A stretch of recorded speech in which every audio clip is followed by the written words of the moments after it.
You're listening to The Watchers, a show where two women from opposite ends of New Jersey watch TV about New Jersey. I'm Andrea. And I am Jodie. And this season, we're talking about Showtime's series Yellowjackets. And today, we're recapping Season 2, Episode 7, Burial.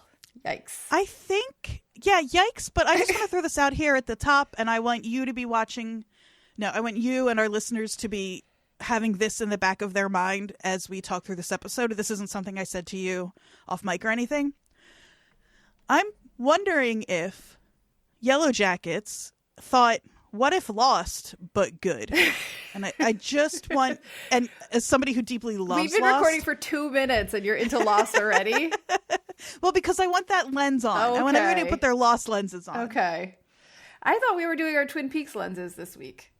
We can do both. And our David Lynchian lenses. We got a lot of lenses on this week, I think. Yes. This was a wild one. Yeah, there was a lot. I don't want to hear anybody complaining that this show isn't giving us enough anymore. You know that's not going to work. Oh, boy. That's not going to work. I actually did see somebody complaining that this episode didn't give them anything. I know. Yeah.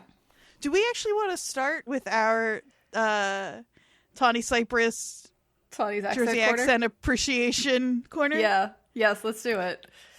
I could talk about Tawny's accent all day. You sent me a clip earlier this week that I'll drop right here for our listeners. If I had to survive in the wild with any of my castmates, it would be hands down Christina Ricci. She's a Jersey girl like me. We're scrappers. We get it done. We'd be able to help everybody else. They'd be relying on us, quite honestly. And don't let any of the other girls tell you different. Tawny talking about being a Jersey girl, yes, and another Jersey girl with that accent. Christina It Ricci. truly sustained me for the entire week. It was great. And it's so funny when she talks about it, her accent gets stronger. Oh my God, of course it does. I think I noticed it. Maybe I'm just being like, maybe it's wishful thinking, but I feel like I noticed it more in the episode this week too. 100%. Really? I wrote it down. I'll, when we get to it, I'm screaming. Was it when she was talking to Lottie? It's when she was talking to Lottie and she says, when she's painting the cabin and she's all pissed off about it. She's like, this fucking makeup brush. Yeah. And she says, I'm sleepwalking again. Yeah. And the way she says it is. Oh, I know.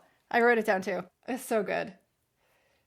It's also the most, I know we're not in 2021 yet, but it's also the most sort of like, I don't know that relaxed is the right word that we've seen Ty all this time. She's loose. She's sort of loose, yes. Yeah. And so, remember, I was joking that I wanted other Ty to have a Jersey accent, and that's not what's going on here. But maybe it is like Ty's most authentic self being, I mean, when I get together with like some of my oldest friends from that, especially the ones that still live in Jersey, it comes back. Like, I don't think I have much of an accent anymore, but when I'm with them, little Carmela Soprano will sneak in. Starts coming out.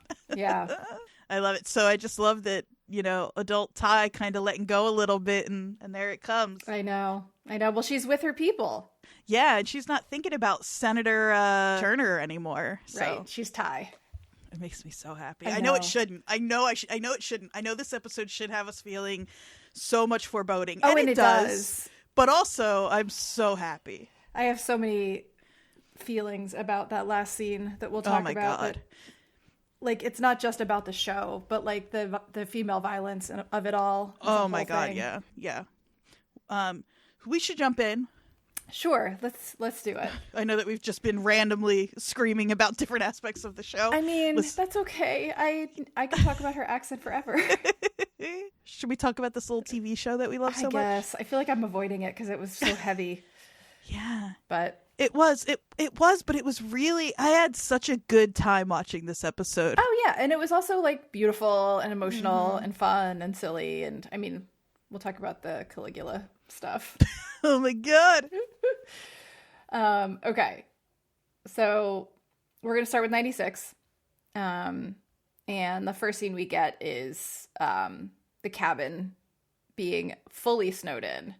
It's so much snow. Yeah. Like to the point where I thought that we were going to do a time jump, like even like a week or something, because it was so much heavy snow. But I think it really is supposed to be like the next day. Mm-hmm.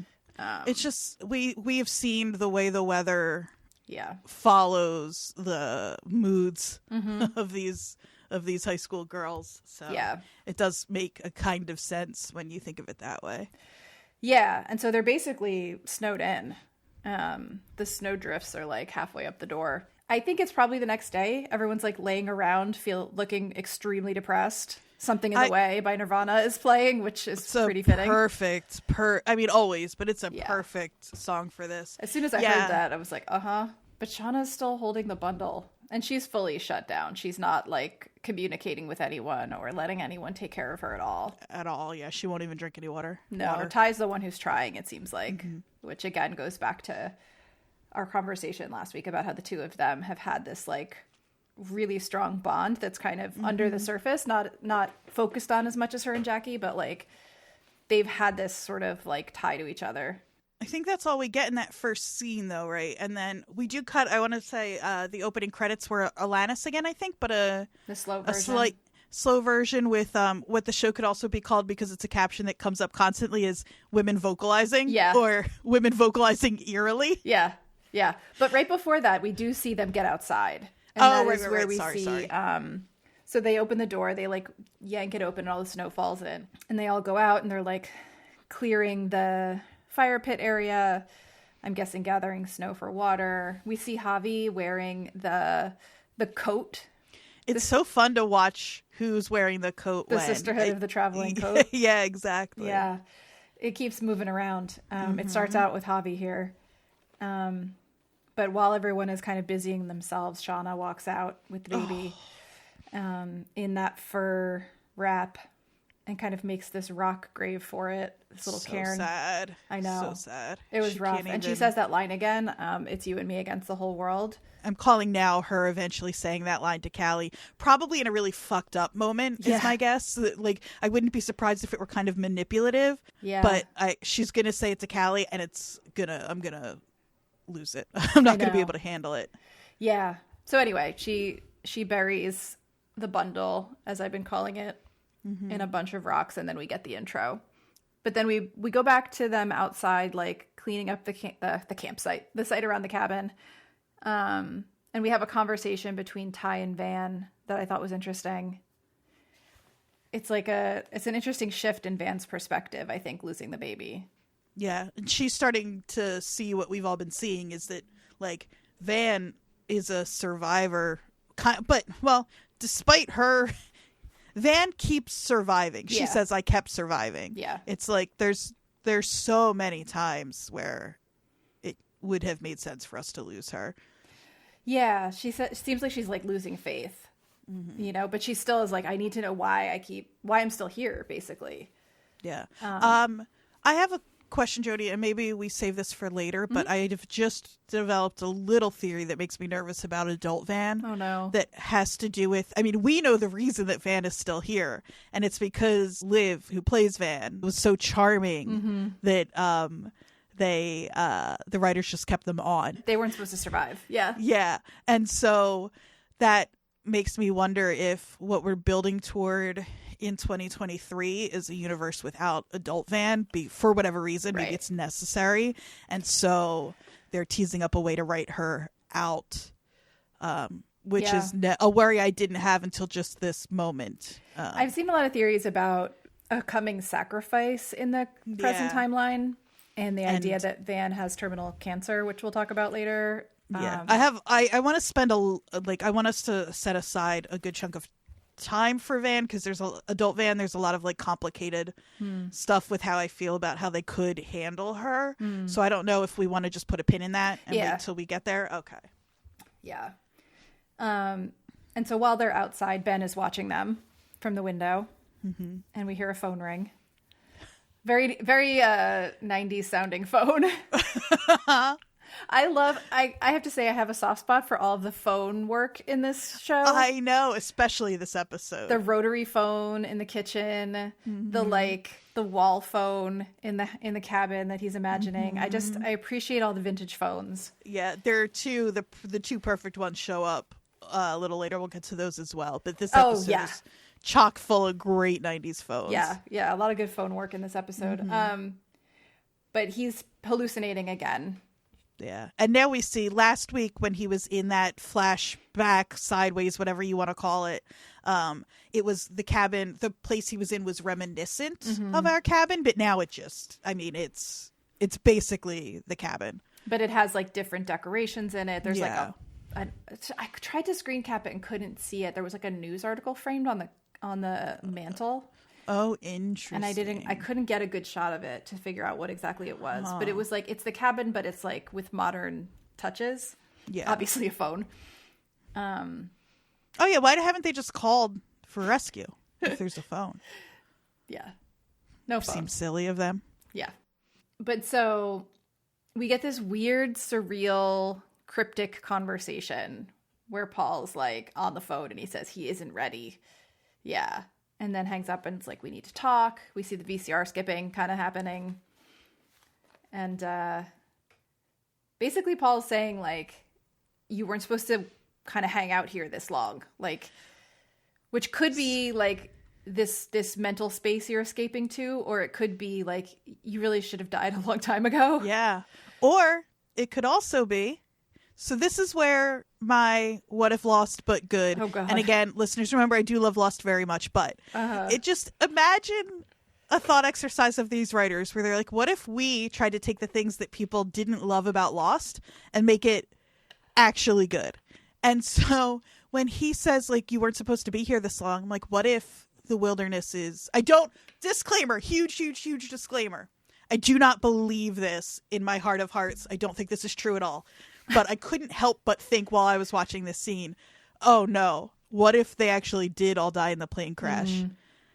The cabin was like a kind of purgatory. And now the adult timeline is there like sort of like a kind of heaven that they all have to get back together to, which is all I want to say, aside from the island not actively actually being purgatory.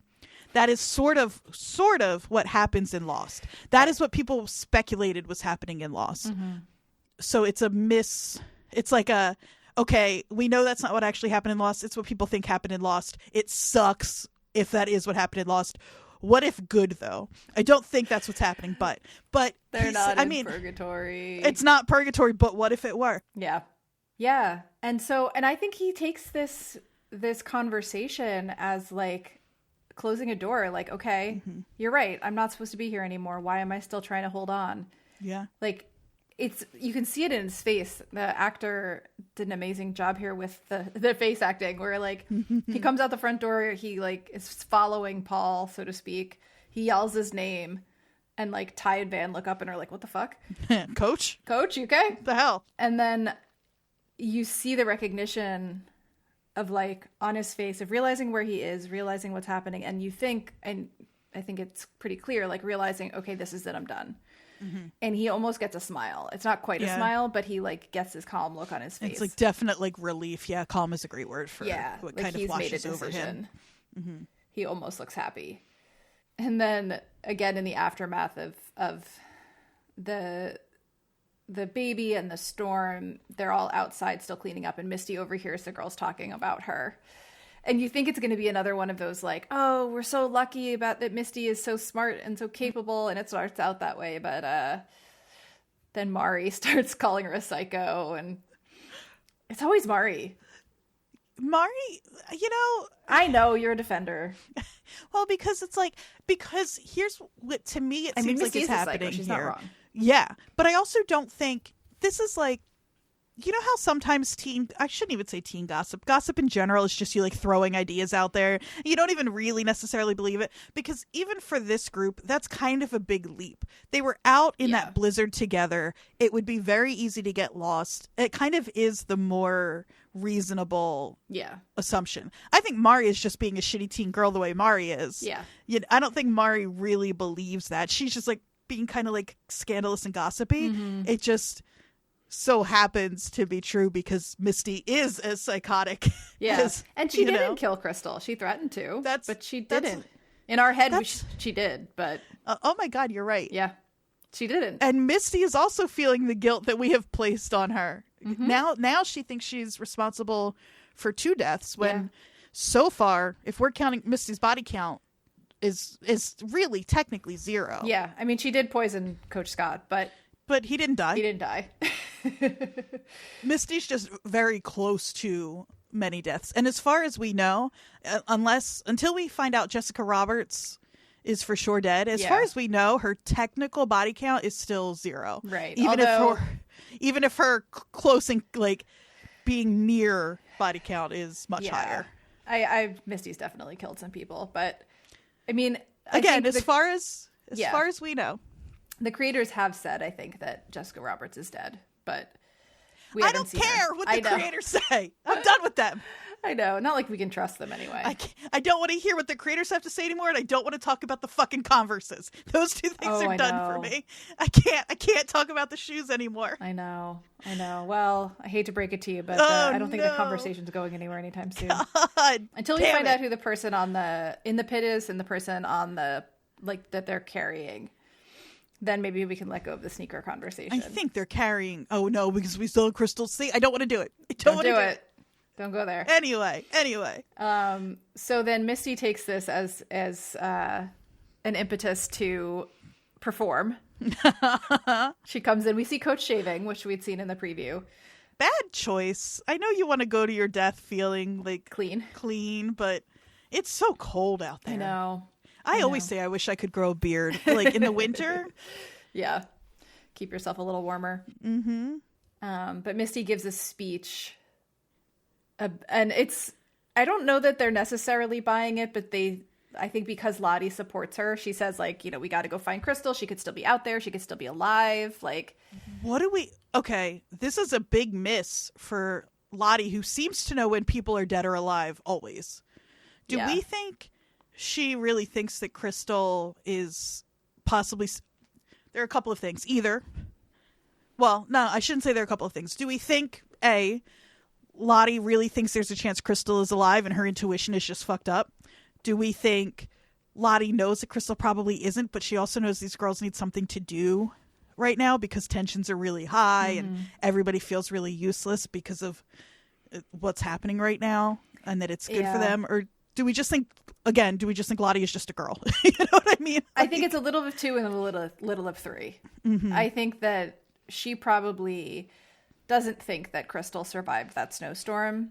And it doesn't seem like she has any intuition pushing her to agree with Crystal. It just feels like she's like, yeah, in this moment, it makes sense for me to support this idea. It's something for them to go out and do. And,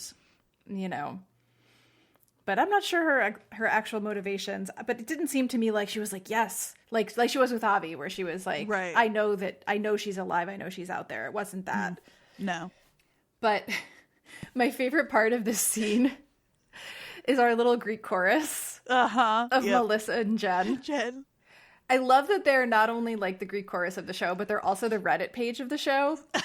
Oh yeah, absolutely. They're like shooting all of these theories out there. Mm-hmm. That's like, and they're also just being. It's like they're just to the side of the action, commenting on it the whole time. Yeah. They're the Statler and Waldorf. They really are. But they say like, they're hinting around the idea that like if she's dead, it would be a shame to waste. Yeah, it wouldn't be the worst thing that could happen. Right. I mean, it would be disrespectful to the wilderness. Right. But then there's this like, but I hope she's okay. Yeah, of course. I hope she's okay. Like, this show is a comedy with horror elements. Yes. It's a comedy that delves deep into exploring trauma. Yeah. But it is a comedy, I think. I mean, I could disagree with you when we get to the ending, but in this part, it sure is. Yeah. But Misty hears this, and this is what prompts her to go with the group to find Crystal, because she doesn't want anyone to eat her friend. Right. Which is, like, a little hypocritical. Like, it's okay to eat Jackie, but it's not okay to eat Crystal. I'm kind of surprised this is the line Misty draws. It's not very practical. No, but I wonder if it's a sort of... We have said often that Misty isn't lying to herself, and we see in this episode that is entirely not the case. I wonder if this part is a sort of performance for herself, so she could be like, no, because she even says later, like, why does everybody keep calling me a serial killer? Like, and I think this part of Misty, she doesn't really want to admit to herself. So she's like, right. So for herself, she's like, I'm not going to let them eat you. We'll talk a little bit about what happens when she, like, you know, a little later on, we can talk about that a little more. But I think my feeling is that this is not totally authentic, but it's more for herself than anybody else. Yeah. Samantha Hanratty does an amazing job this episode of showing all of these different aspects of and there's such subtle differences. Yeah. We'll talk about it when we get there, but the difference between her like fake crying and real crying with Ben, it's so subtle, but she like really pulls it off. Yeah, she's great. We have a quick moment here where we see the bloody blanket from the childbirth. Van pulls the cover off of They showed it in a way where it was like almost like a reveal that we were supposed to be surprised by it. I wasn't sure what that was about. Yeah. I think maybe the surprise was more Shauna seeing it and like the visceral nature of seeing all the blood and like then giving her those flashbacks of her hallucination. That makes sense. Yeah. But Shauna throws it in the fire. And she's getting these like flashbacks of everybody eating the baby, which I think is just like throughout the 96 timeline in this episode, it's like we're going on an adventure side of it, like everybody out in the woods doing their thing. And then there's also these like sort of bubbling under the surface, the like Shauna's grief and anger kind of, which culminates at the end. I love when they're searching for Crystal. And Misty is yelling just a little more and a little louder than everyone else to just perform that grief a bit. It's so funny. She keeps saying, Crystal, can you hear us? Yeah. Which I don't know why is such a... It made me laugh the first time she did it. Because it's such a weird... It's just so strange. It's just such a strange thing to yell. Well, and she does the thing where... So everybody's yelling. And they come across the tree stump. Lottie stops. And everybody kind of like pulls up to a stop behind them very slowly. And it gets quiet, and then Misty yells one more time. And it's like the person at the concert that like is cheering at the very end and everybody else has stopped. It's really funny. Hey, who hung those cute little jars? It has to be Lottie, right? It seems like this is her stump. This is where she goes to like leave offerings.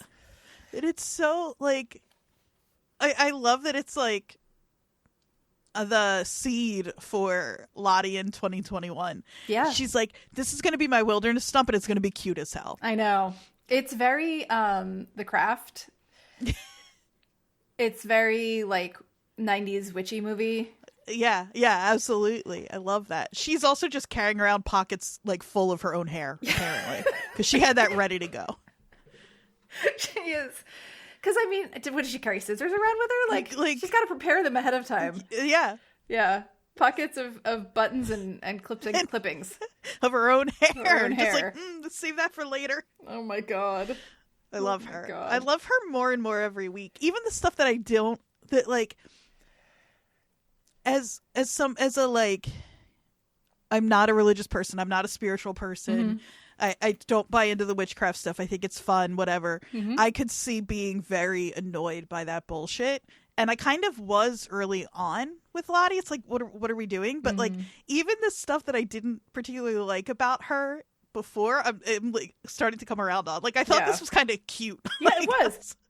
So we see a conversation here between Ty and Lottie as everyone else kind of moves off to keep searching. And this to me was like, there's an interesting back and forth that's happening with Lottie and the other characters where Lottie is encouraging their supernatural, superstitious side in the way that later on we see the psychiatrist, the quote-unquote psychiatrist, doing that with her. But she's telling Ty that, like, other Ty or dark Ty or whatever is an important part of her, is still a part of her, because she's hoping that other Ty will help them find Crystal, as they say she found Javi. Yeah. And Ty says, like, well, since I started going to your circles, I'm not sleepwalking anymore. I don't, I think she's gone. I think she says, I think that other me is gone or something like that. Right. And Lottie's like, she's not gone. And that's a good thing, Ty. That's like the psychiatrist a couple episodes ago saying to her, like, well, what do the visions mean? Instead of being like, we all were up in arms of like, that's a bad psychiatrist. Well, yeah. Yeah. Because Lottie's a bad psychiatrist. Yeah, right. Exactly. Like, she's encouraging all of this, like, sort of really, what's the word I'm looking for? I guess, like, dangerous stuff that's going on in Ty's head. Yeah.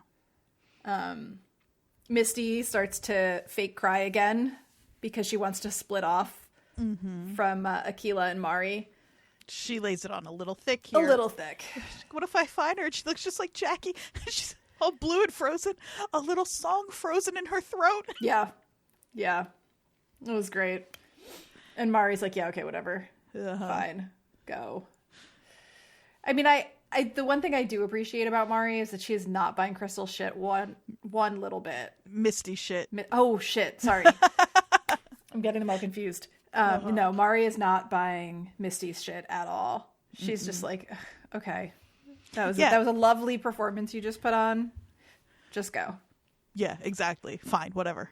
And we also see really briefly here Ben stumbling around in the snow, which we come back to in a minute. But before then, we see Shauna back in the meat shed. This is really heartbreaking. It's so sad. Yeah. She, like, stares at the corner where Jackie's body was and tries to talk to her. Jackie's not showing up. No. She is gone. You ate her. I mean, yeah. That's... Sorry. Sorry. Them's the breaks. Yeah. Eat your friend. She goes away. I don't know what to tell you, girl. Yeah, exactly. If you wanted to talk to her, you shouldn't have eaten her. You can't have it both ways, apparently. It is so sad. Shauna, Sophie is a great crier. Yeah, definitely. And that was like a really heartbreaking cry. That felt like when you're so distraught that you're just like sobbing and it just keeps like coming out of you, whether you want it to or not. Yeah, exactly. I also noticed that clearly there's like nothing left in the meat shed. Like no meat of any kind. No starlings, no Jackie, no nothing. No bear. And so we see Misty climbing down to find Crystal. I don't know what she thinks she's going to do with Crystal's body if she finds it. Like maybe drag it somewhere else, but... Maybe? Yeah, I don't know. Cover it up, bury it. You can't bury it. The ground's frozen. Yeah, maybe she thinks she's somehow going to hide it better. Or maybe she just hopes that if she finds it first, she'll get to, like, decide...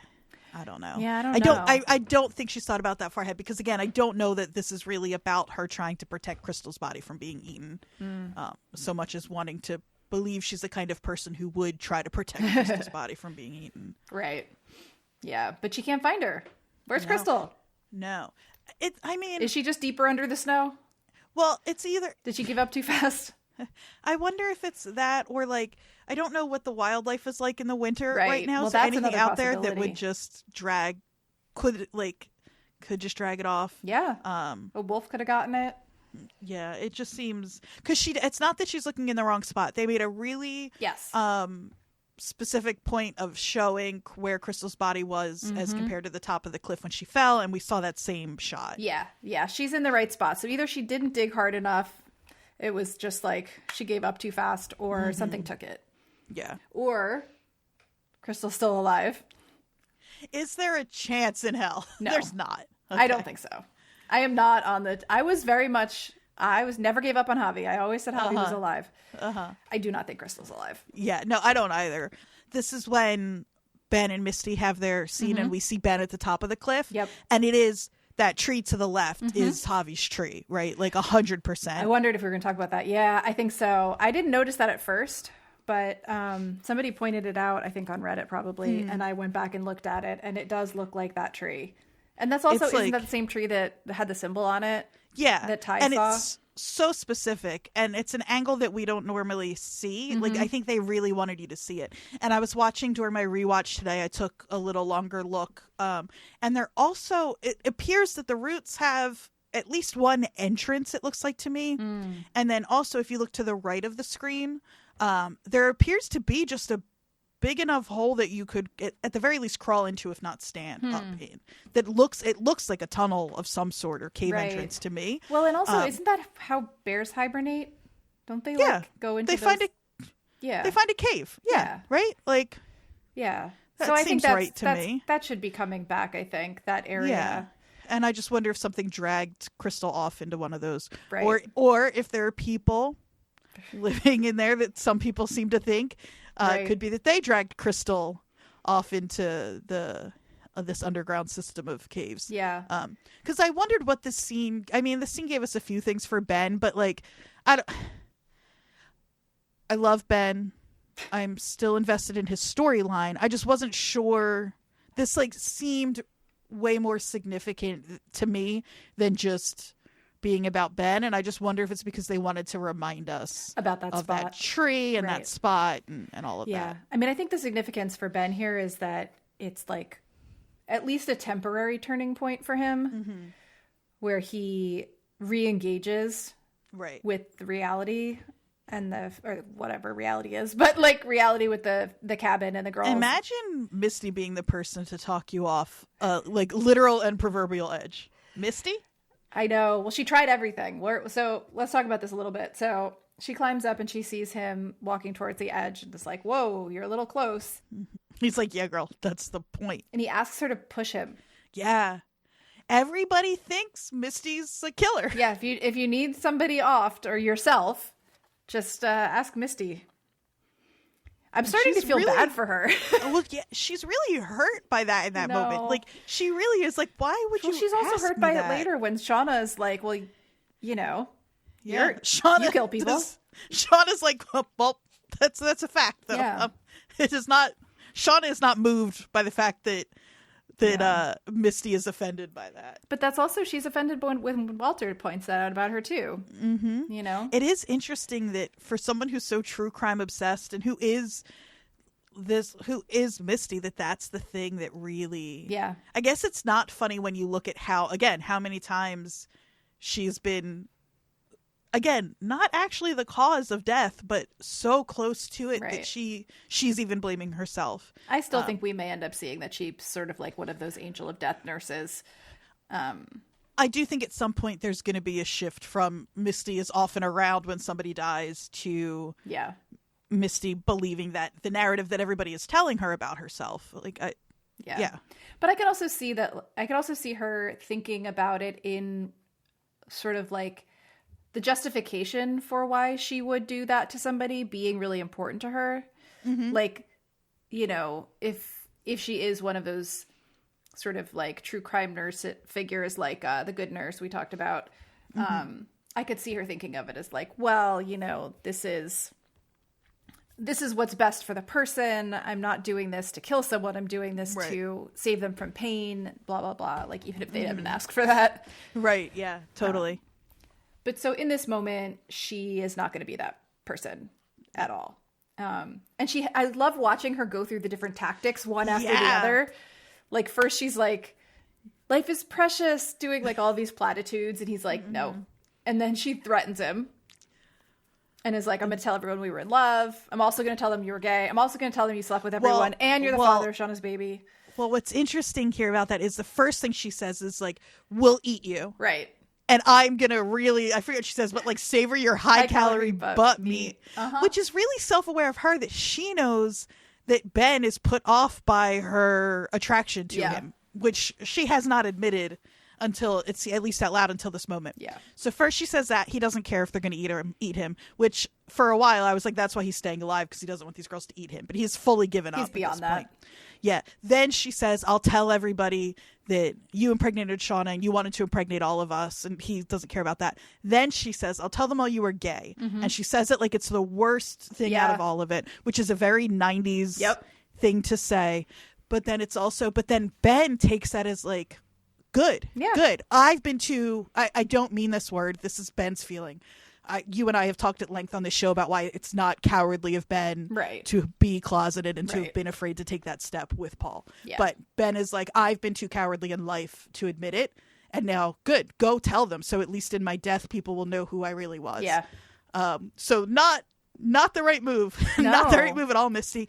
But then the thing that gets him is she's just honest. Or as honest as we've seen Misty be, I think. Yeah, I think so. I mean, that cry felt like, seems... Yeah, we saw 2 examples of her fake crying, at least, in the previous part of the episode. And then we see her actually show some seemingly real emotion. Mm-hmm. And that is what I think snaps him back into being like, oh, I am still the only adult here. Like, this is actually a kid. Yeah. Like, this is just a teenage girl. Like, she says, I tried so hard to keep the baby alive. Like, I tried. And she did. And it's also, this stuff pisses me off because it's like, it's not, sorry, Shauna, it wasn't Misty's job to keep, it's so unfair for this to be put on any of them. Yeah. But it's not, there's nobody there who could have kept that baby alive. No. I'm sorry. No. And if anybody, I guess it should have been Ben. If anybody could have, I guess. Right. So Misty blaming herself for that. I hope part of Ben was like, oh, right, well, when they looked to me, I shit the bed completely. Yeah. So, like, he walked away. Yeah. Which, again, I don't totally blame him, but it's also not Misty's fault. No. And she says, I can't have another death on my hands. Oh, Misty. I know. And so he steps away. So we're going to come back to the last scene in 96, I think, after we talk through most of 2021, because it was such a back and forth. Yeah. It was basically one scene in two timelines, so we'll save that for the end. Yep. But so we go to 2021. So fun. All our ladies are in the same place. Thank God. I love it. I needed it. I love it. Misty has already, in less than 24 hours, become the, confiscation police. You know that she would have been the, hall monitor. Oh, yeah. She would have been part of the safety patrol. She was the patrol. She was the one handing out papers, she was allowed to hand tests back. I mean, she's sitting in the front of the class during the scene last class. Sorry. Last episode. Last episode. Yeah, exactly. Yeah. So they're all putting their stuff in the bowl. Van is carrying the pen with her that Ty gave her. And some aspirin. Right. And chapstick. It's kind of perfect. Mm-hmm. Ty throws in cigarettes. Ty's not doing well. No, of course Ty is somebody who smokes, but only when she's stressed. Yeah. Or drinks, I'll bet. I'll bet she's somebody who will... Oh, yeah. Doesn't she bum a cigarette? Did I make this up? Don't she and... sorry. At that, political event that she goes to where she tells off that woman who wants to know what really happened. Yeah, I think she bums a cigarette off of her. Yeah, she's one of those people that probably... secretly smoked in high school and still does when she's in certain situations. Yeah. Shauna gives up her purse. And Van is us a little bit in this moment. Lottie goes into her intentional community speech again, and she's like, what's the intention exactly? I love Van so much. I'm so glad she's still so good. Of course she's so good in 2021. Yeah, but she is great. I know. Is Ty the one who asks, though, have you two joined a cult? Yeah. Yeah. Yep. And that's when Lottie says, it's an intentional community. But then this is where we start to, I mean, we've talked about how Nat has been weird this whole time. And is it just that she's buying in? We talked last week about how some of the scenes with her and Lisa actually felt really supportive and Nat was making progress. But there's this weird line she's walking where she's in. She's either in and fully bought in, or is fully pretending to be fully bought in. Well, that's what I wonder, if it's a pretending or if it's a kind of, as somebody who I have to assume has been through AA and done the 12 steps, or at least tried. I wonder if it's a kind of fake it till you make it thing for her own sake, that she's nothing else has worked. So even if I don't believe it yet, I'm going to go through the motions. And it's what is that, action precedes, what is the saying, action precedes feeling, or action precedes thought, or something, where it's maybe I'll go through the motions and eventually it'll catch up, or I'll catch up with it. I kind of think maybe it's definitely possible. I mean, we've seen, we know she was doing 12-step programs because we saw her at a meeting, but right. I think it's currently unclear if she's really in, or if she's faking it to kind of see where things go with Lottie. Well, that's what I wonder, is what would the faking it get her if there weren't some genuine part of her that wanted something to, this is so vague, if there weren't some genuine part of her that wants something to genuinely happen. she got the information she thought she wanted. Right. When she found those records and all. Right. So there's something more going on here. Right. But I think I guess the alternative is like she's still suspicious of Lottie and doesn't believe that story. So I don't think we know either way, but it could go both ways. But here, like, she seems very close with Lottie though later in this episode in a way that feels really genuine. Well, it feels really gay, but we'll talk about that too. I mean, yeah, but genuinely gay. Yeah. But I think that the thing that got me here, so I know a lot of people who've had some traumatic childhoods. Yeah, you're from Jersey. I'm from Jersey. We call that childhood. And but the way she so casually talks about how she almost killed herself the week before so struck me as either fully like brainwashed or putting on an act or just an actual normal way a person who's had a lot of trauma talks about trauma. Yeah. Like that matter-of-factness. Totally. I know people who've been through some of the worst shit, and the way they talk about it, it's like they had, you know, a bad food poisoning the week before. Yeah. So. Yeah, absolutely. Well, and especially with these people of all. That's the thing I was going to say earlier that I didn't get to because we were too busy talking about Jersey. And that is that we don't get to see much of them before the crash. Right. So it's hard to remember that there was a time when they were just a team of girls who had complicated relationships because, as we've talked about, teenage friendships like are complicated. Girl friendships are complicated. Right. So I'm not saying that things were like easy for them before that, but the kind of like easiness that these women all seem to have with each other, even when things aren't easy. I don't know if that makes total sense. Yeah, I think it does. But there was a time when their life was really enmeshed, but also wasn't so overwhelmed with trauma. Right. So I mean, I would argue that Nat's always has been, but well, her own, but it's sort of like collective trauma. Right. So Lottie asks them to choose a treatment. Which one would you have chosen? Self-care, forage, guidance, or renewal? Is this knowing, just going into it? Just going into it from the words, as Lottie said. To me, I think renewal because it's the least obvious. If that makes sense. And I'm not trying to forage. I don't want any fucking guidance. Don't tell me about self-care is my initial feeling. So I mean, like, fine, renewal. I don't need your fucking guidance. Yeah, exactly. What about you? Oh, I'm choosing forage. Oh, we should have guessed for each other because I would have guessed forage for you. Yeah. Let me go into the woods and like pick blueberries or mushrooms or something and like not talk to anyone. I wonder what forage would have actually been because we don't see that and we know these are all a fucking trick, Lottie. Yeah. Van foraged for the tequila in her truck. I love her. I know. No, I would have definitely chosen forage. We also find out here that Lottie's been out of the mental institution for 10 years. Yeah. Her delivery here is so good. She's like, that was like, because they say like, I think it's Shauna who's like, I'm so glad. Van. Oh, God. It's Van that says that I'm so glad you're doing okay and you're back from Switzerland. And Lottie's like, excuse me? It's like over a decade ago. Yeah. I love when her guru face falls, or not falls, but like drops. And it does with them a lot. And this is a really good, she's like, what the fuck are you talking about? Which is interesting because we've talked about this a lot. Well, no, we haven't talked about this a lot, but we've mentioned it is odd. And they keep making a lot of it, that nobody realized that Lottie was building this intentional community out in not too far from where they all live, really.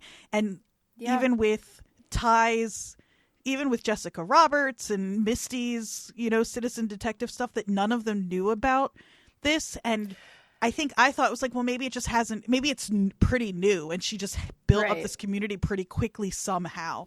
But that's not the case. She's been out in the world for 10 years. Yeah. So that's, I don't know that they're actually going to make anything of that at any point. But it is interesting. I mean, we know she's using her first name, like her full first name, Charlotte, instead of Lottie. But do we know if she's using her last name or if she's changed it? Like maybe she's not using Matthews. I don't know. That's possible too. But still, it's a private investigator should be able to figure that out. Yeah, especially because it's like Lottie was in a mental health facility in Switzerland. There's obviously record of that, and I would assume of her. There's discharge records, like there just are. Yeah. So it is It's odd that they didn't know where she was for that long. Mm-hmm. So Van takes Forage. Well, this, sorry, no, I hate to, I don't, the way these women all interact with each other is so fascinating, because Van is getting ready to leave. She's like, sorry, not for me. And then Ty just shouts one out. Ty's like, I'll do, no. Ty starts to yell one out. Lottie asks Van, because it's clear that Ty has picked one and is staying. I think that's why Van is like, fine, I'll also stay. No, and I think that's why Ty picked one, because she saw that Van was leaving. Yeah, and she's like, well, out. I'll play along. Maybe Van will stay. Yeah, no, I caught that too. I think that's exactly what happened. So Shauna chooses self-care. Van takes Forage. Misty ends up with guidance, which is the last one. And Ty has, I think I said, Ty has renewal, I guess? Yeah, renewal. She must. Which makes a kind of sense for what they end up, what her chore ends up being. And then last thing I just wanted to point out here was Misty with her blind wisdom.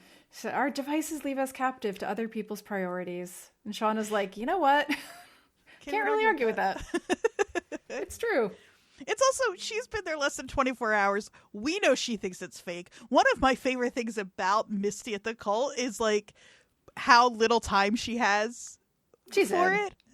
She's like, well, she's like in, but in like a very surface level way. Oh yeah. She's not in because she thinks the therapies are good. Like Lisa even says later, like, you haven't engaged in any therapies. We saw how unimpressed by everybody in that like cry circle she was.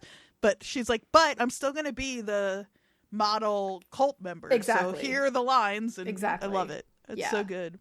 Yeah, no, it's great. And I think Van like does what we would expect Van to do, which was be like, I hate this thing anyway, and she like throws her cell phone in, because of course she does. She would much rather have a flip phone.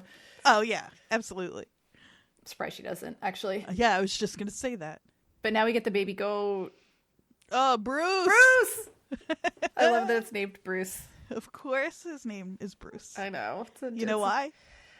Go ahead, do it. Because he's the GOAT. Uh-huh. Okay. Bruce Springsteen. Of all time. Yes. The greatest. Yes. Still, I thought maybe out loud it would feel better than just typing it. But no, it feels bad. There's baby goat. Bruce! Named Bruce. And Shauna's like, why are you giving me something to take care of? Which, of course, is extremely triggering for her in a number of ways. She says she was maybe expecting a mud bath and some self-reflective questions. Yeah, because Lottie's a trickster. Yes. She's not really, I don't think she's a trickster figure. I want to make that clear for listeners. I just saying this was a dirty trick to play on your friends. Especially your friend who lost a baby while you were there.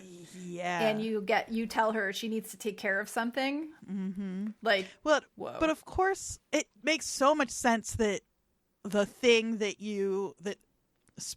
speaks to you on this list is going to be the thing that feels safe to you. Yeah. And of course, what Lottie wants you pushing toward is the thing that isn't quote unquote safe, or that doesn't, or that feels more, dangerous or whatever. Yeah, playing into like her worst experiences. Right. Take care of something innocent. Well, she lost a baby. Yeah, exactly. It's horrible. But she thinks they're gonna make her kill the goat immediately because they use the word sacrifice. She is so angry and immediately resistant. These people are so annoying. Yeah, they are. I'm sorry. Yeah. Although I think it's interesting that she is so immediately, and I know that a rabbit and a goat are different, but it says so much about where just in the last 2 weeks, however long 2021 is so far, has gone, that from, I know it's longer than 2 weeks, though not a whole much lot in the grand scheme of things. Yeah. That in the first episode, we see Shauna kill that rabbit without blinking. She kind of revels in it, actually, to being so unwilling to even consider sacrificing this goat. And I think, we like how deeply repressed these women are, but how things are starting to bubble to the surface for them. Yeah, I feel like she's like cracked open in a way in the last couple of weeks. And so I think that if she had somehow ended up at Lottie's cult in episode 1, she would have chopped that goat's head off. Oh, yeah. Just to be done with the exercise. I could see that.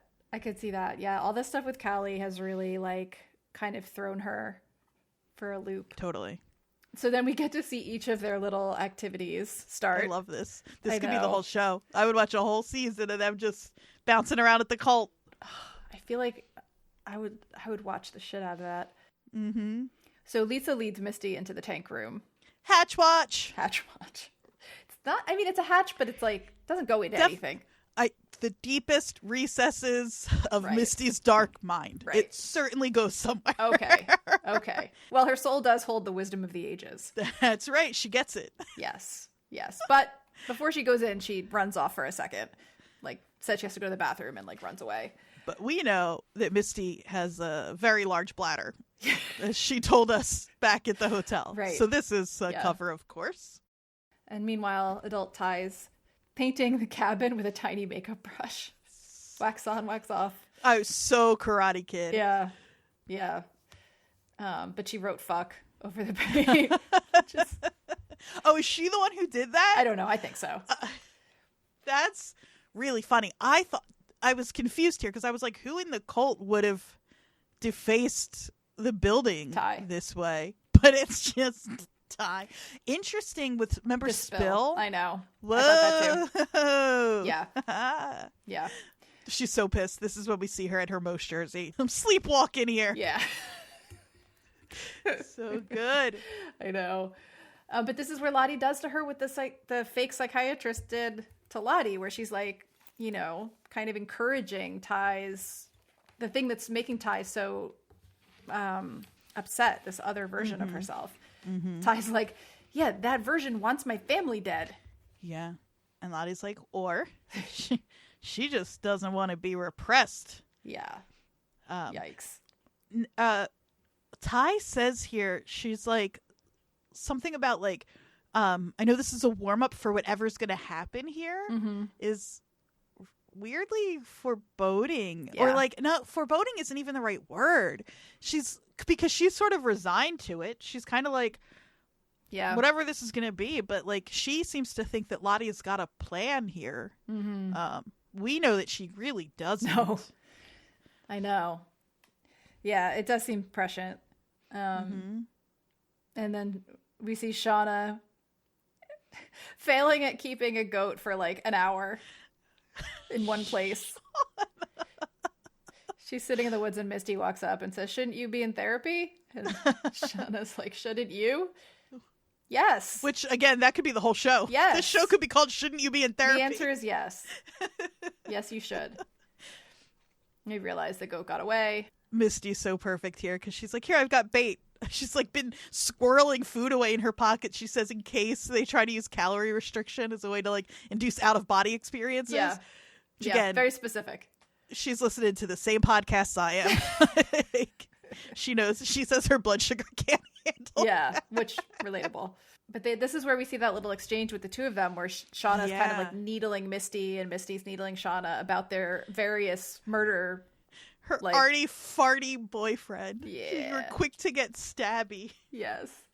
And then Shauna says, he attacked me. Yeah. No, he didn't. No, he didn't.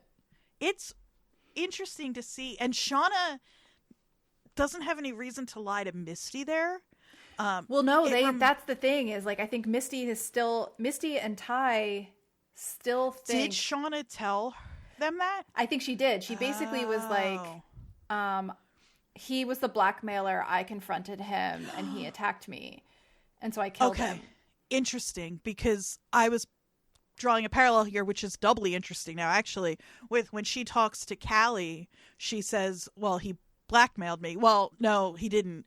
And I was going to say she's so confused about her lies, but she's not confused about her lie here. Not there, I don't think. She has decided, but it's a good reminder that she did try to tell Callie the truth in that scene, even though it was kind of hard for her to keep what was actually the truth straight. Well, and I do think that, like, in that same vein, like, it's possible that in her brain she has started to convince herself that he did attack her. Yeah. But he did not. No. He did not. So we are back with Shauna. Mm-hmm. She's bringing the goat back to Todd because the goat ate the rope and she is nervous that goats shouldn't eat ropes, or maybe they should. She doesn't know. She learned everything from cartoons. It's just so funny because goats eat anything in a cartoon. I think the goat's probably fine. I'm sure it's fine. The rope is probably made of like a natural like straw material anyway. Of course, yeah. Todd sucks though. He's so useless because hey, part of taking care of something is knowing when to ask for help. Exactly. And that is what Shauna is doing. Yeah. Yeah. He says the kids' care is entwined with your own. Yeah. And she's like, what? What? It's like the goat that you're holding. That they're called conveniently kids. Looks like the bundle that you were holding that was your dead baby. Yeah, that, totally. Like, dark brown fur. Mm-hmm. Yeah. And they're called kids, and that's the word that she's been using. And yeah. So she runs out because she sees Lottie. She's like, I'm going to go to the boss. Let me talk to your manager. Speak to the manager. Exactly.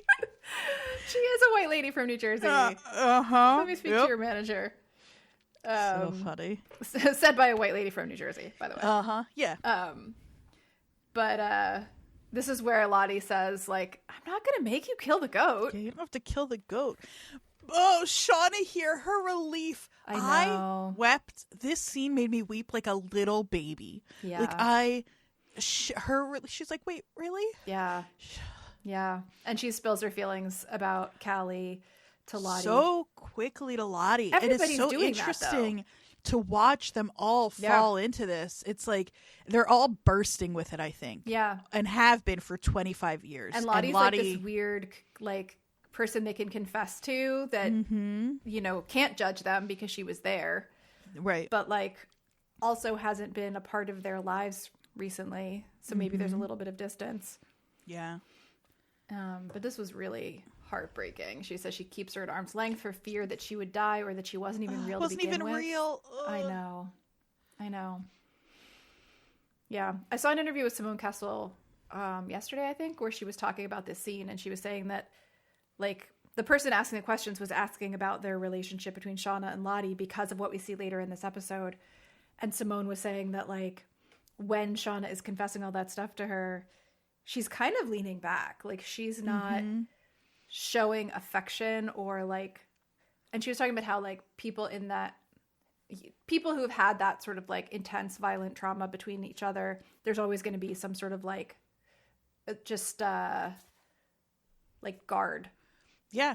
Well, and it's hard to tell in this episode how much Shauna actually remembers from what they went through out there. Yeah. It's possible Shauna doesn't even remember the scene we're leading up to. Right. And how, like, because she was in some sort of, like, blind psychosis rage in that moment. And I think there are a lot of things that if they said they don't remember, I would have a hard time believing, but that's not one of them because it's such a contained moment. Yeah. It has a very defined start and finish over a short period of time. Yep. And so I could see her blocking it out, but and it came after Lottie, an extreme trauma. An ecstatic state, Lottie calls it.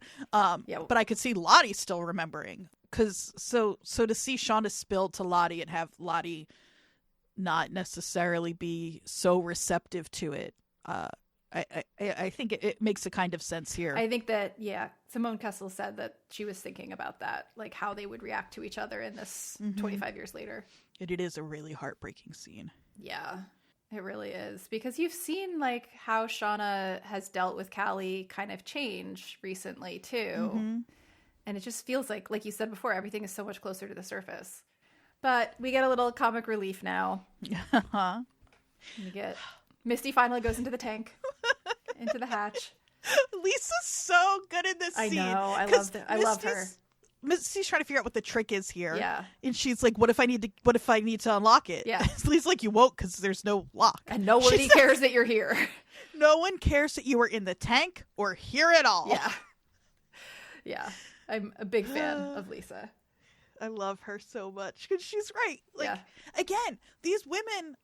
they went through something hugely traumatic and so significant in their lives that does not matter to anybody else. Right. And they think there's so much more, like, going on outside of themselves here that, like, Yeah, there's like a self-importance that they feel because of what they went through, and probably because of how they were treated when they came home. Right, right. And I get it. I'm not saying it wasn't significant for them, but like, Misty, just get in the fucking tank. Yeah, exactly.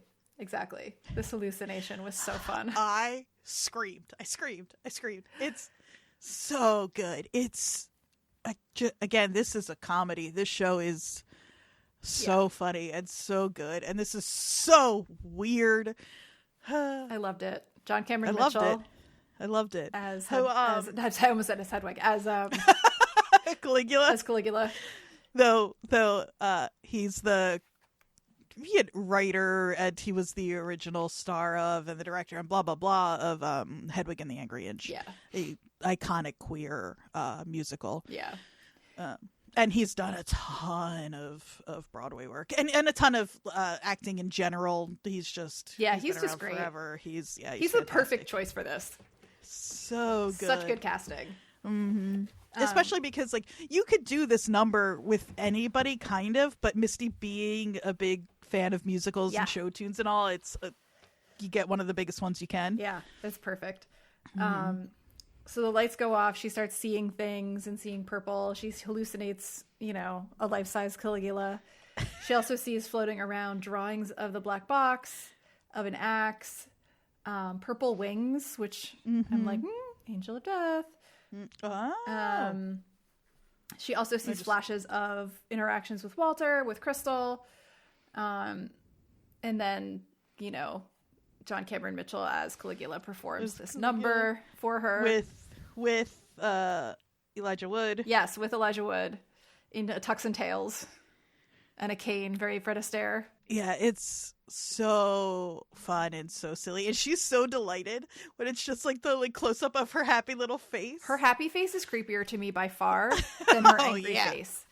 She's doing this weird smile with all of her teeth out that is just unsettling. Oh yeah. And she's also on that red backdrop that's very Twin Peaks. Of course. Yep. She's loving it. She's having a great time. And then afterwards, we see sort of a backstage moment. John Cameron Mitchell, who still has a beak, he's still Caligula, just in person form. Yep. She's like asking him again about what we were talking about with everybody seeing her as this like murderer, serial killer type. And he says, "You're not a murderer, you're a closer." Well, she says, am I just somebody who's desperate for love? Or do people see me as somebody who's just desperate for love? Some murderer. Mm-hmm. She puts them on the same line. Yeah. And also, again, I was saying, like we've been saying all along, Misty doesn't lie to herself.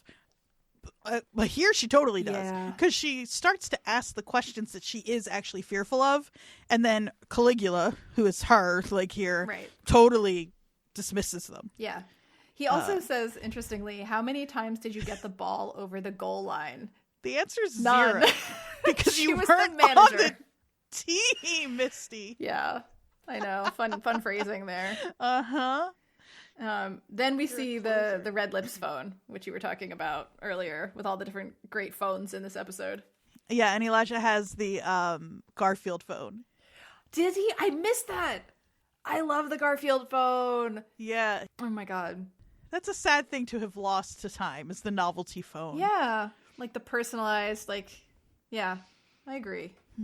I mean, it was so much easier to talk on one of those phones. Anyway, this is the phone old corner. Old ladies reminisce corner. Yeah, about landlines. So Walter is sending her Morse code, which, as we expected, we did not have to figure out ourselves because somebody did on Reddit, and it just is "I love you" backwards. Yeah, it's "I love you," which again, Misty's really. I've really changed my mind on how self-aware Misty actually is, because Walter clearly has a crush on Misty. They've known each other for 2 days, 3 days, right? 3. But to get out of that tank and immediately call him and basically confess everything. That call is so funny. I know. First of all, the fact that his voicemail is, what does he say? "You didn't get me, but nice try." Nice try. Yeah. Her message basically is her admitting that she is actually a serial killer, and that his grandmother actually sounds pretty cool. because what he says to her is like, maybe you killed him for your friend, which she didn't do. No, she did not. Not even kind of. No. So it's a weird thing to... Yeah, I felt like she was probably just referring more to his guess that she was like sort of this killer. But, yeah. Generally. I mean, well, that's why when you saying that you think she probably has killed before, this is for me, I'm like, oh, maybe, because... Well, and she could be thinking about Jessica Roberts here, too. That's true, too. He doesn't know about that. Right. Or does he? Or does he? Man, I can't wait to find out what's up with Walter. Yeah, we don't know anything about what's really up with him yet. I don't want him to be a Fed. Listen to me. I don't want him to be like from the FBI or whatever, because I don't want that betrayal to happen.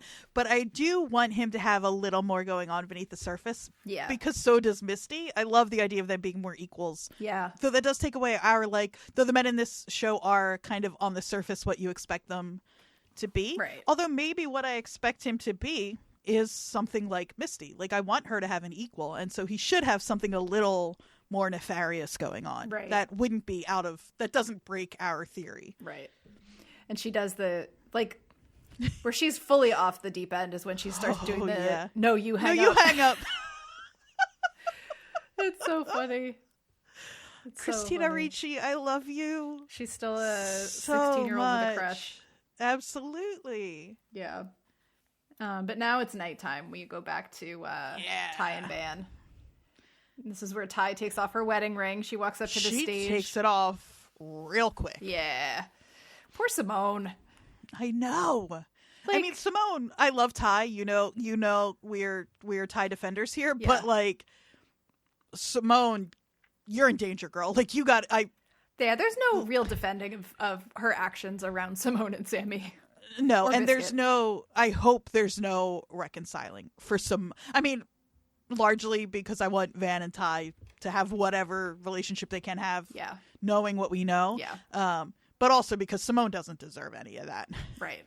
Yeah, she needs to just get away with Sammy and live a nice, happy life somewhere else. Exactly. But Ty sees Van and says, shouldn't you be wandering the woods doing woo-woo shit like the rest of us? Well, she says, I don't see how marrying that rock's going to solve any of your problems. Yeah. Ty says, I can't believe I'm back here again. Mm-hmm. Making offerings to the dirt. Something like that. And they finally kiss. And it's they do. Super intense and immediately interrupted by Misty. Of course. Although it's not really interrupted by Misty. It's interrupted by Ty. Yeah. And then Misty comes in and interrupts the conversation. I take that back. Right. This is where we learn, which I was so ready to blow your mind this week. The thing with the way we record is that I watch the episode twice. We record, we talk our stuff out. I need a second run because when we talk our stuff out, then other stuff bubbles to the surface. And I was like, Van's dying, obviously. Of course she is. Of course those pills weren't her mom's. Yeah. Of course. And I was ready to be like, guess what? Yeah. But this show doesn't keep much from us. No. Which again, what if lost, but good. Yeah. They wait on certain things, but they do give us a lot in quick succession. A lot of what they wait on is what the women also don't know. Yeah. They don't do a ton of holding things from us that the women already know. Right. And this is a good example of that. Yeah. As opposed to Lost, which would drag out a mystery for seasons and seasons, so the payoff wouldn't always be the most. Some people would argue. Yeah. I'm such a defender. Some people would argue that the payoff wouldn't be satisfying. But here they told us before I even got a chance to feel smart for figuring it out. Yeah. Yeah. This was heartbreaking. Van says something about how those times where they say it's if you have to have cancer, this is the good kind, or they caught it early. This is not that kind of cancer. Mm-hmm. This is not that situation. She only has months. When Ty was like, why didn't you tell me? And Van's like, we don't know each other. Yeah. There's Van again. Voice of reason. That's a heartbreaking sentence, but she's right. Yeah. It's been probably over a decade, it seems like, since they've spoken. It's rough. But then she also says, see, this is why I didn't want to see that face. And Ty's face is so sad. I know. She just, oh, God. And then Misty shows up. Yeah. And Lauren Ambrose gives such a good line reading here where she's like, act fucking normal. It's so good. I love her facial expressions throughout this whole scene. Mm-hmm. So this is where we get the scene with Lottie in the shrink's office. Or not in the shrink's office. In her house. I mean, we never verbalized this on the show, but I think we decided after that second one that that's what was going on here, right? Like, yeah, so I cannot claim that I knew that the first psychiatrist scene was fake. Yeah. Because it was in a different space. It felt like that was a real one, but apparently it was not. No, I thought first one was a real one. Yeah. But there was... Again, the show moves so fast, though, because the first time we watched that episode, in our recap of that episode, at that point, I thought, weird that your psychiatrist would leave without telling anybody. Something is up with that psychiatrist. Right. I didn't think something is up with Lottie, right. necessarily. Yeah. Then that second time, I think I don't know that we out loud said, that psychiatrist is a manifestation of Lottie's imagination. But we knew there was a reason we weren't seeing the psychiatrist's face. Yep. I thought at that point, first visit real, second visit probably fake. Yeah, me too. But not necessarily the same even psychiatrist because we didn't see its face. Right. I thought there was going to be some. So then when we showed up and we were back with this person and we saw their face, I was a little confused for a second. Yeah. Yeah. And then we find out very quickly that it is not real because it is doing what Lottie is doing to the other women, which is saying, like, clearly this is something is repressed and wants to come out. And, like, what are you, wow, what is it? When does self-repression serve us? In the past, you were free. And she's arguing the other side. She's saying, like, we hurt each other, people died. Yeah. Lottie's afraid here. Yeah, she is. I think, like, she's surprised when the reveal happens, but at the same time, you can tell that she sort of knows that she's arguing with two sides of her own feeling, I think. I think so. I mean, I guess. I don't know. Her shock when it kind of flips. You're right. I want to rephrase that. I don't know that she knows that, but what's happening here is... Yeah. Lottie is very afraid of the feeling she's having about this. Yeah, and I think the key line here from the quote-unquote psychiatrist is, you tell me, does a hunt that has no violence feed anyone? Oh, that line, the delivery. I know. And the cut back. It's so startling to just see her in the full-on Antler Queen getup. Yeah. Yeah. Yeah. So we finally hear Lisa knock on the door and call for Charlotte. Mm-hmm. Meanwhile, Nat is gathering everyone together with her plate of candles to talk about how their therapy went. And everyone's just kind of passing around the bottle. The regression. They just cannot. They go right back to their teen selves when they're all together. Yeah. It's kind of sad, but I do sort of love it. Well, it's like they're all in the woods drinking together again, you know? Mm-hmm. They're trying to hide it from Nat at first, though. I know. It's funny. This is, again, where Nat is like, is she a full believer or is she kind of putting on an act? And if she's putting on an act, why is she doing it in front of them too, and not just Lottie? Yeah, well, because I do wonder if she's hoping that something real will come of this, even if she doesn't believe it yet. Yeah, I mean, she's certainly been trying more so than the others to find a way to deal with it without completely shutting it all down. Like, she's been shutting it down with alcohol and drugs and all of that, but like, we've talked from the beginning about how it feels like Nat's trauma is much closer to the surface than everyone else's. Absolutely. Mm-hmm. So they all sit down, and Shauna just quietly says, "I lost my goat, but I found him again." That's her report on the day. Cute. She lost her goat, but she found it. It's true. Yeah. Lottie comes walking over, sees them sitting together from afar. We see her walking up, and it's a little bit of like, it looks a little bit like a villain reveal because she's got this big flowing jacket, and that Florence and the Machine song "Free" is playing, which is the word that the therapist used. Like, that's when you felt your most free. Right. So it seems in these few seconds that maybe Lottie's embracing what her therapist has said. But she's trying to shut it down for a minute. Yeah, she wants them to leave. Yeah, because I think she's getting scared of what's happening with everybody there. She tries to tell them to leave, and they're like, "No, just sit down with us." For whatever reason, whatever Nat thinks could happen or is hoping will happen, Nat seems to really think they all need to be there for it. Because she even says, she's like, "We're all here." Yep, she tells her to stop resisting. I think it might be time for you to stop resisting. And it's clearly a line. She's sing-songing it back to Lottie, like, huh? This is your words, lady. Yeah, this is where the vibes between them really start to heat up, I think. Yeah. So they're all drinking together and laughing. They're all sitting around the fire and chatting, and Shauna wants gossip. It's such a sweet. She's asking Misty about scene. Walter. Mm-hmm. And Ty gives such a good line because Misty's telling them, like, well, you know, somebody asked what he does for a living, and she's like, oh, he doesn't have like a job. He's passionately dedicated to his pursuit of knowledge. And then Ty does this. So where does he go to prison? Right. They talk about how Nat slept with Kevin Tan. And he wasn't goth when they fucked. And Misty's like, I didn't watch that part. I think what's interesting is, like, this episode and next, I think we're seeing, because they're all back together, the things they can't tell anyone else in their lives, they're like, well, this is where we talk about that stuff. Mm-hmm. Right? Yep. And so they're catching everyone up on all the bad shit they've done and all of the laws they've broken. And, like, Shauna's like, so you watched some parts? Right. Exactly. But this is where they start talking about how they're kind of like, some memories are fuzzier than others. Yeah. Well, Misty, again, while my Misty not lying to herself is proven false, she is the one still who seems most okay to a degree with what happened out there. Yeah, so she's she the one talks who about that first summer. Yeah, as if I wonder what she was going to say. It seems like it was going to be something pretty lighthearted. Yeah.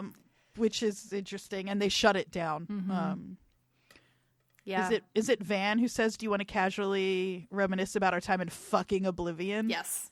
They talk. Nat. That's when Nat asks how much they remember. Mm-hmm. Ty says, like, yeah, it feels like the memories have been stuffed deep down. And Lottie says that's a natural response in an ecstatic state. The body can't hold memory that well. And it's like, would you really describe that time as an ecstatic state?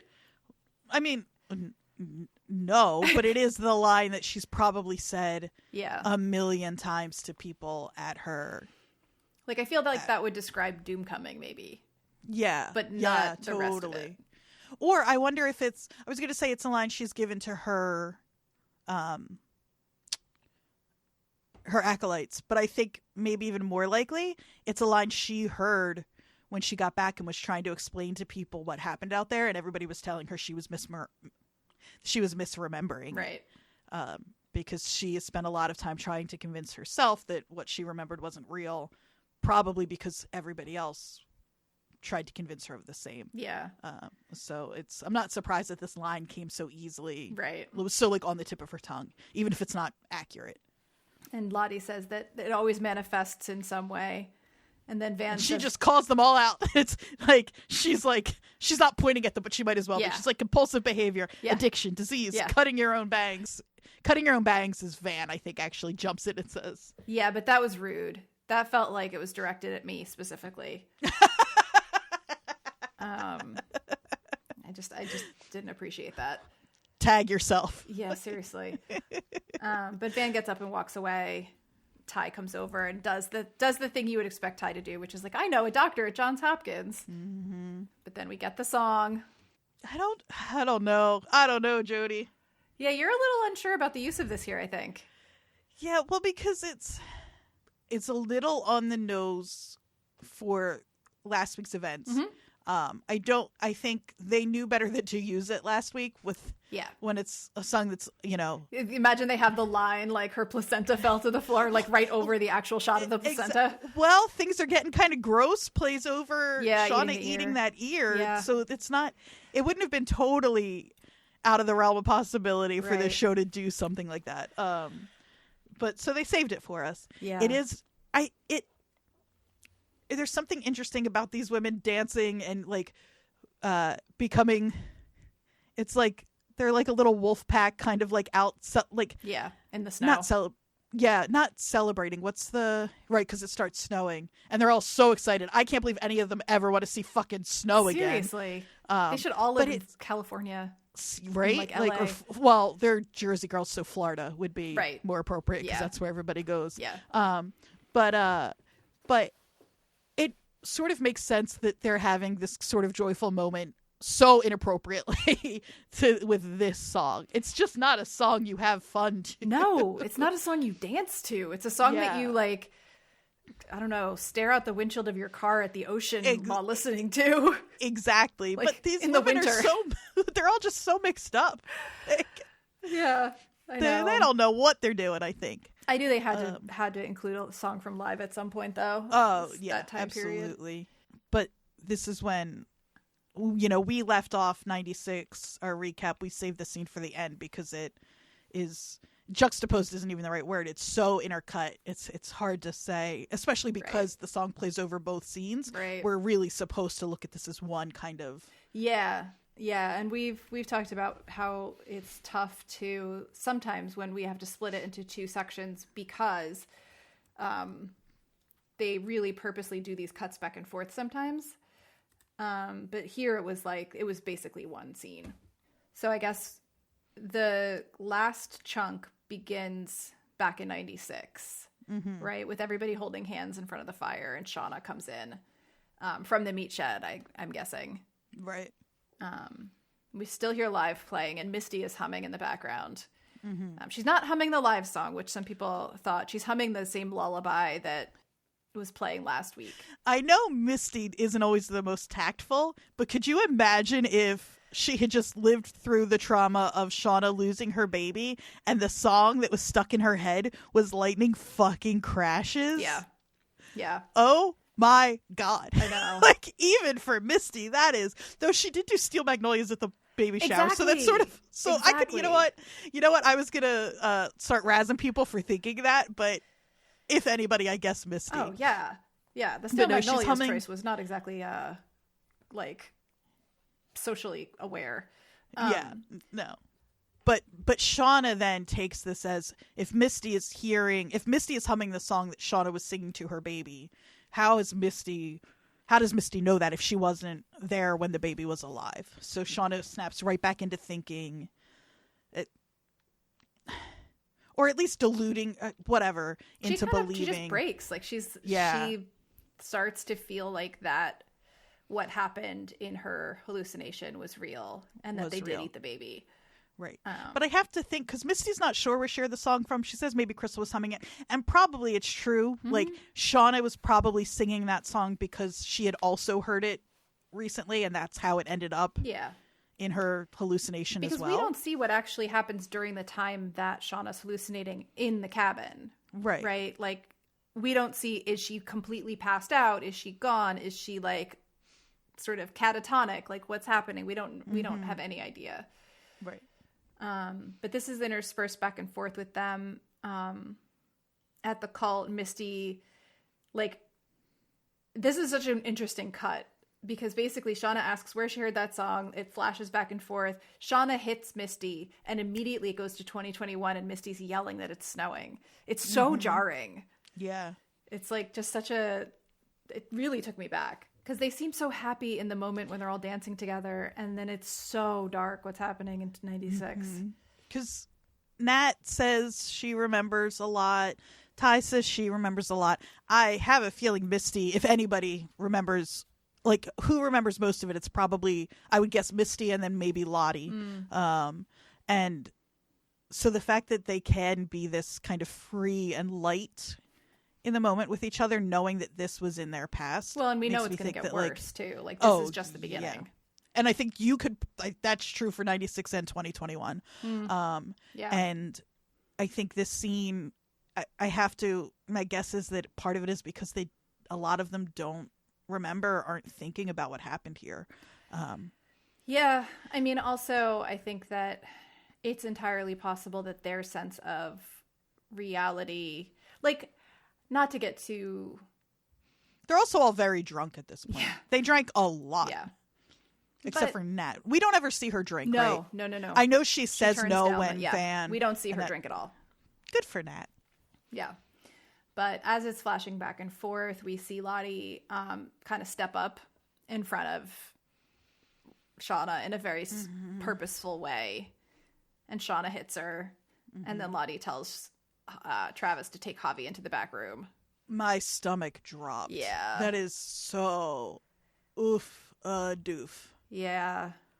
And Shauna proceeds to fully beat the shit out of her.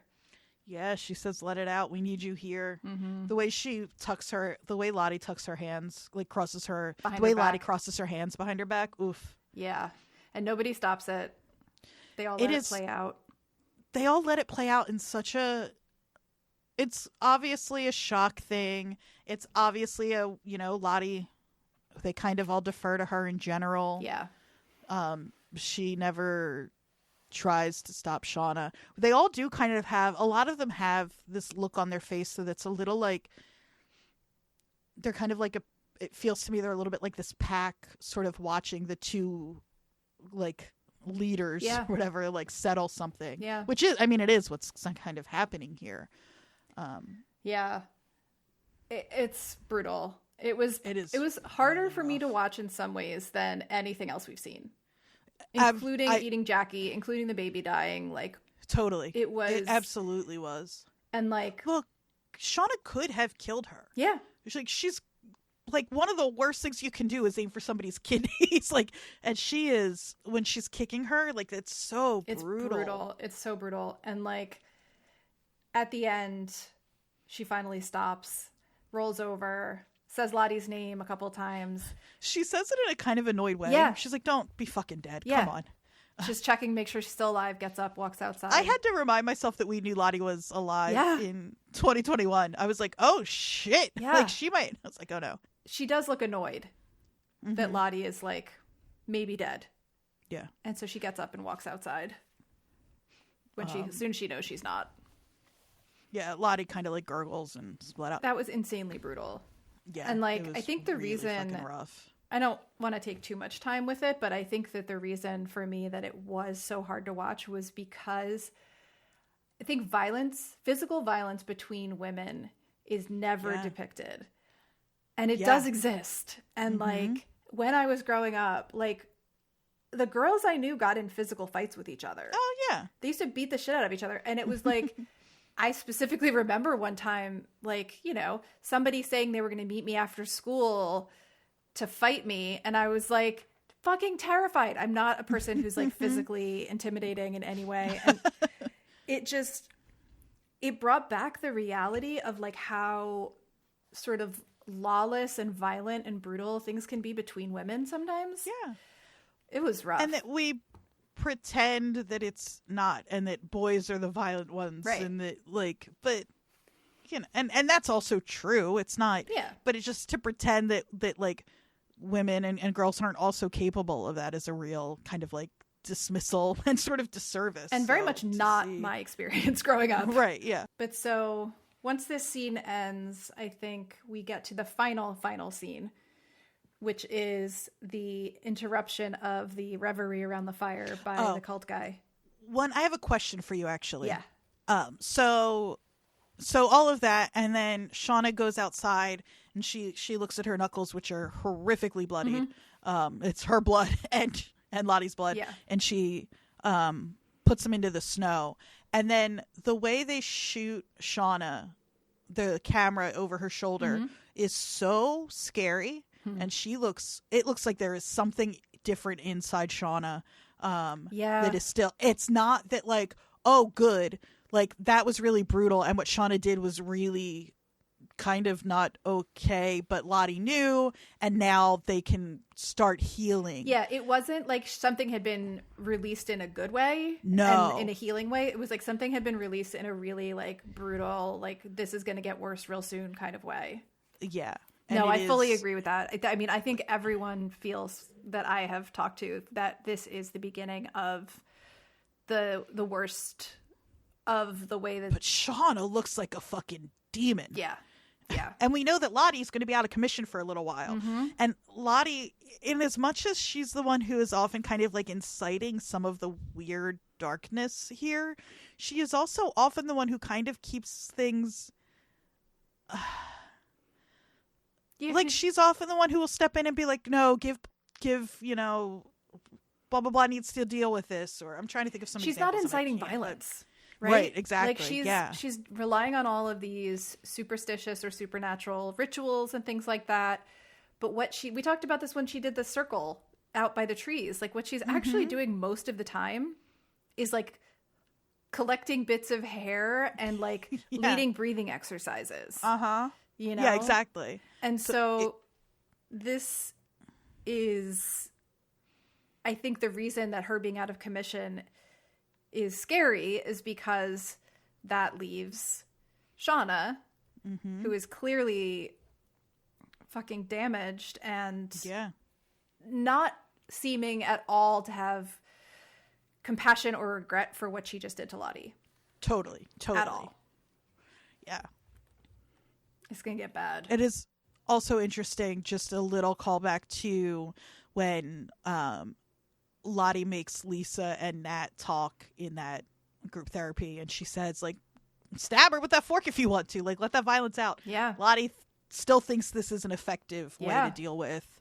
So that's also interesting to have gone through that, and then whatever happens out there, and Lottie still thinks violence in some ways is the answer. Right. Which her therapist, as we're calling her, it says, we said the line already, but does a hunt that has no violence feed anyone? Right. Anyway, so I just wanted to touch on that a little bit because I wasn't sure how you were feeling about Shauna in that moment. I feel like she has no regrets for what happened. She's in an extremely dark place and is going to stay there for a while. That's what it feels like. Probably till about 2021. Yeah. Speaking of, we have, is it Todd? Somebody comes up to Todd. Is it Todd probably again? Probably Todd. I don't remember, He's but such a Todd. Probably. He's such a fucking Todd. Comes up, no offense to the Todds out there, says that there's a call for Shauna.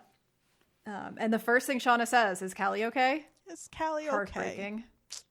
Oh, girl. But then we get our final little bit of comic relief from Jeff for the episode. Shauna. He rehearsed that line. You know he rehearsed it before he called her. Did you recall that missing man from your recent auto collision? Recent auto collision, Jeff! I have some difficult news. He's dead. And the authorities think they found his remains in Hacklebarney State Park. Jeff. He's trying. He's like, this line might be bugged, so I'm going to say it in this way. Yeah, he did. Jeff is always trying. He really is doing his best. He's just Jeff. He's just married to a woman with no sense of like how to commit crimes successfully. Yeah, seriously. Well, all the crimes she committed before were out in the woods where no one was watching, so it didn't matter. Yeah. So that's the episode. You said you had thoughts about Van's cancer diagnosis and how they treat this. Well, yeah, because I'm like, you can't bring us Van just to kill her. And it is often a lazy way to put, like, to give Van cancer so you can kill her is kind of lazy. But Van is already on borrowed time, both in the show, in that, like, she should have died on the plane. She should have died when she was attacked by wolves. She should have died from the like, there are so many times that she should have died. So she's on borrowed time in that way. So, like, she's got a little bit of a Final Destination thing kind of going on, and maybe cancer in 2021 is finally the thing that catches up with her. Yeah, sorry, go ahead. Well, no, I was just going to say, it's especially because, as I kind of mentioned earlier, it's possible they need to get her out of the way for the plot. I don't know what that would be. Yeah. Obviously, but if the show had an idea for where season 5 is supposed to end up, and it didn't include Van. Yeah, I don't know. I feel two ways about it, because I think that there is a way that her cancer diagnosis becomes a piece of the what do we believe or what did they believe, right? Like, so if she somehow survives terminal cancer because she's hanging out with Lottie I will be so okay with that. I'm great with that. Then it becomes a plot device where it's like, you know, she has something that should kill her once again, but something saves her, right? And sometimes people do actually just occasionally, but sometimes it does happen that people who shouldn't, for whatever reason, whose cancer prognosis is really grim, do survive, at least for a while. Yeah. Like, she could go into remission and maybe the show ends before we, you know, that's a possibility. So there's that possibility. I'm kind of two minds about it. One being that it brings back this belief that she keeps being saved for a reason. And the other is the Jackie dying in the cold of it all. So we spent all of season 1 kind of banking on that opening scene where somebody runs into a pit, gets like flayed open and eaten and all that, and the horror of it. And then we end season 1 with Jackie dying from exposure in the cold, which is a very quiet, like almost, I don't want to say mundane, but like a very obvious in a way, considering their circumstances. If you take away all the sort of hysteria, like unreliable narrator stuff, like it would make sense that a teenager would die of stubbornness, basically out in the cold, right? Absolutely. And so to me, the other option is like, well, yeah, Van dies of cancer. Like people die of cancer every day. It's not that big of a surprise. And so to me, it's one of those two things most likely. But I think you don't introduce it without a reason. And so I feel like those are a couple of the possible reasons. Yeah. Something I want to address just more about the general conversations around the show, and it's something that we've talked about a little bit, is the bury your gays trope of... And I just, the nice thing about this show is that your queer characters get to be characters. Yeah. And they're not just here to be warnings or to be more expendable or any of that. And so that also means that sometimes they're just going to die. Like, I know. And it's kind of a good thing that we can allow for death in this show from these characters that doesn't have to be a sort of punishment or warning for their gayness. Yeah, it's so hard because we've had such little time without the bury your gays thing in terms of like other things that I kind of just want all queer characters to survive and have happy lives. Yeah. I mean, yeah, absolutely. But I just don't think we necessarily need to fault the show if we do lose. Sure. And Van also in that way. I think the thing that's interesting about the way that they're dealing with it is that in a lot of those shows that use that trope, the trauma of the character that the character is dealing with is being gay. Right, exactly. The only person that is actually fulfilling that right now is Ben. And I think it's interesting because he's an older person in that timeline, and it makes sense that he would have that. Absolutely. But even, like we've talked about this before, but in reality, Ty and Van in the 90s would have been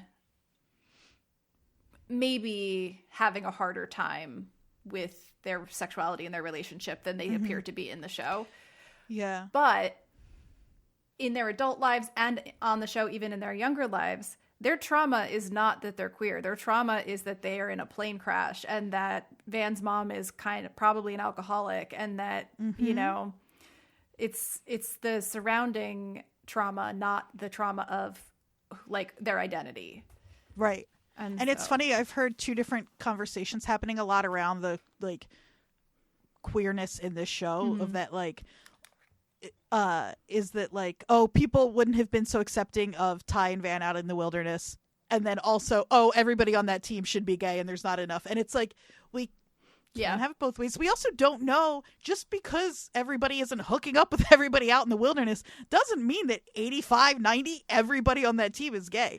I gotta tell you, like, as a queer person, my first, second, third, fourth, fifth, sixth, way down the line thought would not be like hooking up out in the wilderness. It just wouldn't be. Yeah. So like, and also, and Nat and Lottie have a vibe. I was just gonna say whether Nat and Lottie end up having a vibe now. back then or not. I mean, the way Nat, there's a moment, if all of our listeners didn't pick up on this, at the very least our queer listeners did, there's a moment where Nat leans into Lottie, like over her shoulder kind of, that is not just friendly. Yeah. And whether that is new for them to be so like openly affectionate, or that is them pulling up from something in the past that we don't, that we haven't seen yet, I don't know. But like, I think that I'm going to make a bold statement. It is by erasure to assume that because Nat had a relationship with Travis, that she is not queer. Exactly. And the same thing is true for all of them. You can have a relationship with a man and still be queer if you're a woman. Yeah. So it's like, let's not just assume our vaginas have monologues now. Energy. Like, exactly. So let's not just assume that Nat and Lottie are straight. Exactly. Because we haven't seen evidence to the contrary yet. Right. And we don't know what happens. I'm not saying I think the show is going to give us this, but we don't know what happens when we get back. There's a lot. Also, the show, at least their social media, has picked up that we want that, like, some of us are like, I hate to use the word shipping, but are like shipping Nat and Lottie in 2021 and are playing with us. So if you go look at Twitter, like, they know that we want it. Yeah, for sure. So yeah. One thing I would say one thing I will say, as if the whole show isn't just us saying things. I said to you after I watched the episode that this episode feels like a season finale to me. You get everybody back together, you get that cliffhanger, it just feels you get some big answers. Mm-hmm.